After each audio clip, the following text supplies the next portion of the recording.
வணக்கம் ஃப்ரெண்ட்ஸ். நம்ம 10th new புக்கில் இருக்கிற ஹிஸ்ட்ரியில் பார்த்திங்கன்னா 8வது லெசன் பார்க்கலாம், தேசிய காந்திய காலகட்டம். ஸோ எல்லோரும் டிஎன்பிசி குரூப் 4 அப்ளை பண்ணாதவங்க பண்ணிங்க. லாஸ்ட் டேட் பார்த்திங்கன்னா February மாதம் வருது. ஸோ எல்லோரும் அப்ளை பண்ணிவிட்டு சீக்கிரமாக படிக்க ஆரம்பிச்சிருங்க. ஸோ ஆல்ரெடி படித்தவங்க ரிவிஷன் பண்ணிகிட்ருப்பாங்க. ஸோ இப்போ வாங்க நம்ம லெசன் பார்க்கலாம். ஸோ இது கொஞ்சம் பெரிய லெசன். என்னென்ன இதிலிருந்து நம்ம என்னென்ன படிக்க போகிறோன்னு சொல்லிட்டு பார்த்துலாம். விடுதலை போராட்டத்தின் காந்திய காலகட்டம், ஓகேங்களா. ஸோ விடுதலை போராட்டத்தில் காந்தி அவர்கள் ஆற்றிய தொண்டை பற்றி நம்ம இதை ஃபுல்லாக ப்ரீஃபாக பார்க்க போகிறோம். ஸோ அதுக்கடுத்து பார்த்திங்கன்னா அகிம்சை மற்றும் சத்தியாகிரகம், இது ரெண்டுத்தையும் பற்றி பார்க்க போகிறோம். ஸோ அதுக்கடுத்து பார்த்திங்கன்னா சாம்பரான் ரவுலட் சட்டம், ஸோ எதிரான வன்முறைகள் போராட்டங்களும், ஒத்துமை இயக்கம், தீவிரத்தன்மை, தீவிர தேசியவாதம். ஸோ அதுக்கடுத்து பார்த்திங்கன்னா சட்ட மறுப்பு இயக்கத்தின் தொடக்கம், அப்புறம் தனித்தொகுதி, பூனா ஒப்பந்தம். அதுக்கடுத்து பார்த்திங்கன்னா காங்கிரஸ் அமைச்சரவை மற்றும் வெள்ளையனை வெளியேறிய இயக்கங்கள், இந்திய துணைக்கண்டத்தை இந்தியா பாகிஸ்தான் என இரண்டாக பிரிவினை செய்ய வழிவகுத்த வகுப்புவாதம். ஸோ இந்த லெசன்லேருந்து இவ்வளோ ப்ரீஃபாக நம்ம பார்க்க போகிறோம். ஸோ இப்போ வாங்க நம்ம இன்ட்ரடக்ஷன் என்னென்னு பார்க்கலாம். ஸோ இன்ட்ரடக்ஷன் பார்த்திங்கன்னா, மகாத்மா காந்தி தென்னாப்பிரிக்காவில் வாழ்ந்த இந்தியர்களின் சமூக உரிமைக்காக சுமார் 20 ஆண்டுகள் போராடிய, அதாவது பார்த்தா தென்னாப்பிரிக்காவுக்காக இந்தியர்களுக்காக நம்ம காந்தியடிகள் 20 ஆண்டுகள் பிறகு 1915 தாயகம் திரும்பினார், ஓகேங்களா. ஸோ என்ன கொஷின்ஸ் கேட்பாங்கன்னா, தென்னாப்பிரிக்காவில் எத்தனை வருஷம் காந்தியடிகள் இருந்தாங்கன்னு கேட்பாங்க. ஸோ 20 வருஷம். ஸோ எப்போ ரிட்டர்ன் வந்தார் இயர் கேட்பாங்க, 1915. ஸோ இது தாயகம் திரும்பினார்னு சொல்லுவாங்க. ஸோ அதனால் ப்ரீஃபாக இயரையும், அதுக்கடுத்து பார்த்திங்கன்னா எப்போ ரிட்டர்ன் ஆனார் அதையும் நம்ம மனப்பாடம் பண்ணி வச்சுக்கணும்.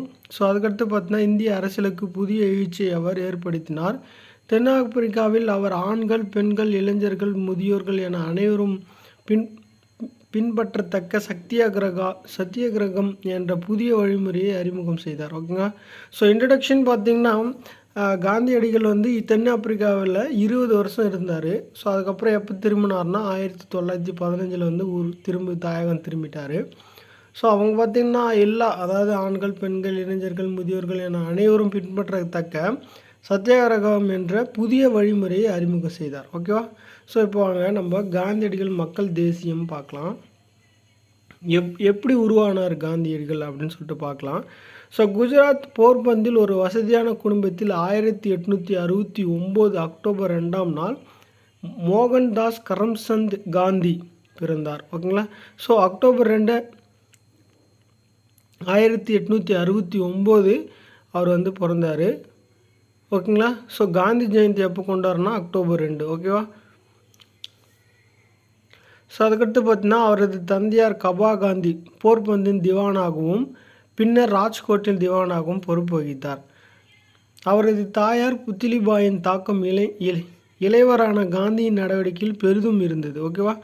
ஸோ ஃபஸ்ட் பாயிண்ட் என்னென்னா, குஜராத் போர்பந்தில் ஒரு வசதியான குடும்பத்தில் 1869 அக்டோபர் 2ஆம் நாள் மோகன்தாஸ் கரம்சந்த் காந்தி பிறந்தார்.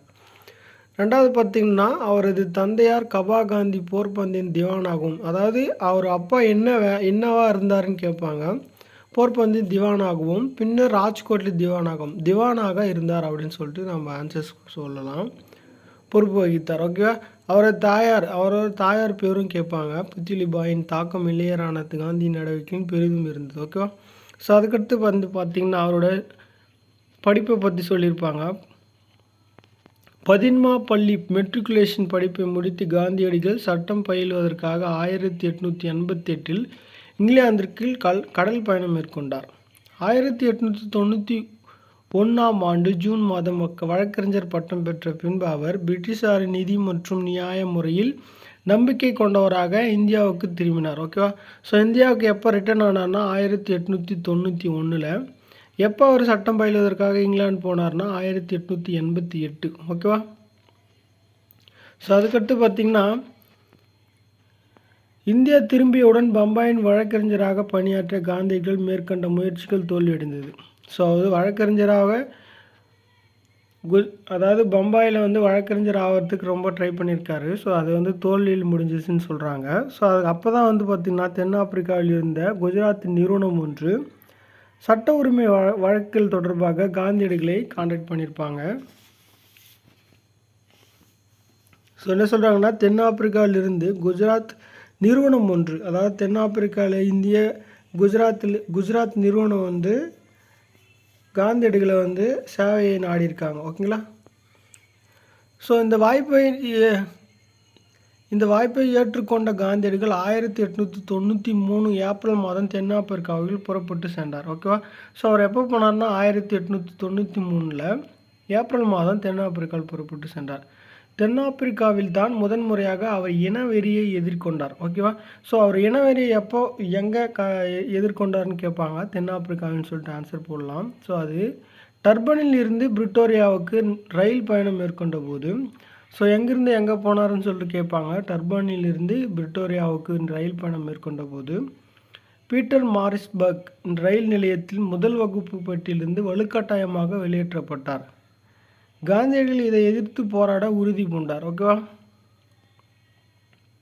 பீட்டர் மாரிஸ்பர்க் வந்து ரயில் நிலையத்தில், அதாவது என்ன ரயில் நிலையம்னு கேட்பாங்க. பீட்டர் மாரிஸ்பர்க்னு சொல்லிட்டு ஆன்சர்ஸ் இருக்கும். ஸோ வலுக்கட்டாயமாக வெளியேற்றப்பட்டார். ஸோ அப்போ வந்து அவர் வந்து இதை எதிர்க்கணும் அப்படின்னு சொல்லிட்டு உறுதி பூண்டார். ஓகேவா. ஸோ அதுக்கடுத்து பண்ணிட்டு பார்த்தீங்கன்னா,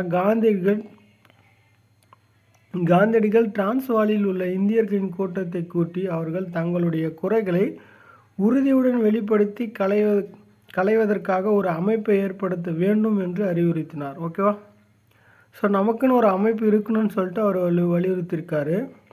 டிரான்ஸ்வாலில் வசித்து இந்தியர்கள் தலைவாரியாக 3 பவுண்டுகளை செலுத்த வேண்டியிருந்தது. ஓகே. என்னென்னு கேட்பாங்களா, எவ்வளோ பவுண்டு வந்து அவங்க இருக்கிறதுக்கு அதாவது அங்கே இருக்கணும்னா எவ்வளோ பவுண்டு அவங்க கட்டணும்னு சொல்லிட்டு கேட்பாங்க. 3 பவுண்டு. அவர்களுக்கென குறிப்பிட்ட பகுதிகளை விடுத்து வேறு இடங்களில் அவர்கள் நிலத்தை சொந்தமாக வைத்து கொள்ள முடியாத நிலை இருந்தது. இரவு 9 மணிக்கு பிறகு அனுமதியின்றி வெளியிடங்களுக்கு செல்ல முடியாத நிலையும் இருந்தது. ஓகேவா. இத்தகைய நியாயமற்ற சட்டங்களை எதிர்த்து அவர் போராட்டத்தை தொடங்கினார். ஓகேவா. ஸோ என்ன சொல்கிறாங்கன்னா, டிரான்ஸ்வாலில் வசித்து வந்த இந்தியர்கள் வந்து டிரான்ஸ்வாலில் வசித்து வந்தாங்க. ஸோ அவங்க அங்கே இருக்கிறதுக்கு வந்து 3 பவுண்டு வந்து செலுத்த வேண்டியதாக இருந்தது. ஓகேவா. ஸோ அது மட்டும் இல்லாமல் இரவு 9 மணிக்கு மேலே, நைட்டு 9 மணிக்கு மேலே அவங்க எங்கேயுமே வெளியில் வரக்கூடாதுன்ற ஒரு சட்டமும் இருந்தது.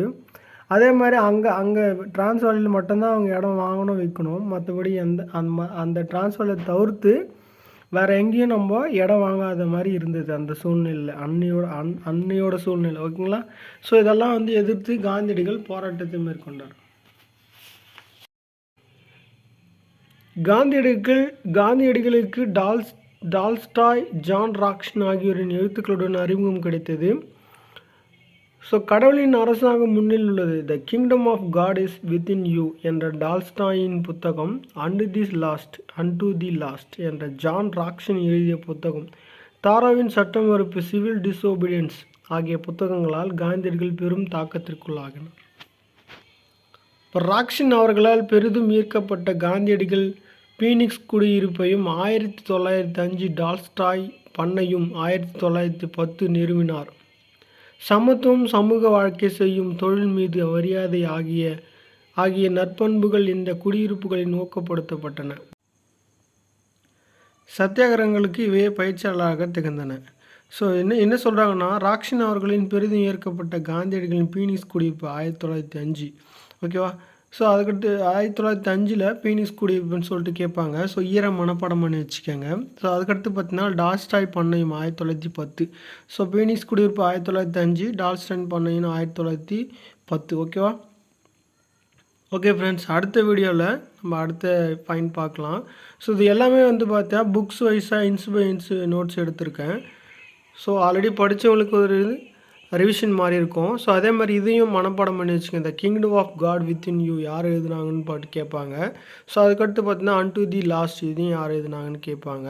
ஸோ அதே மாதிரி காந்தியடிகள் யாரால் அதாவது அறிமுகம் ஆனாருன்னு சொல்லிட்டு கேட்பாங்க. எழுத்தாளர்கள்னு சொல்லிட்டு கேட்டுட்டு எழுத்தாளர் 2 பேரை கொடுத்துட்டு யாருன்னு கேட்பாங்க. ஸோ இதையும் நல்லா மனப்பாடம் பண்ணி வச்சுக்கோங்க. Okay friends, thank you. என்னோடய வீடியோ பிடிச்சிருந்தால் லைக் பண்ணுங்கள், ஷேர் பண்ணுங்கள், சப்ஸ்கிரைப் பண்ணுங்கள்.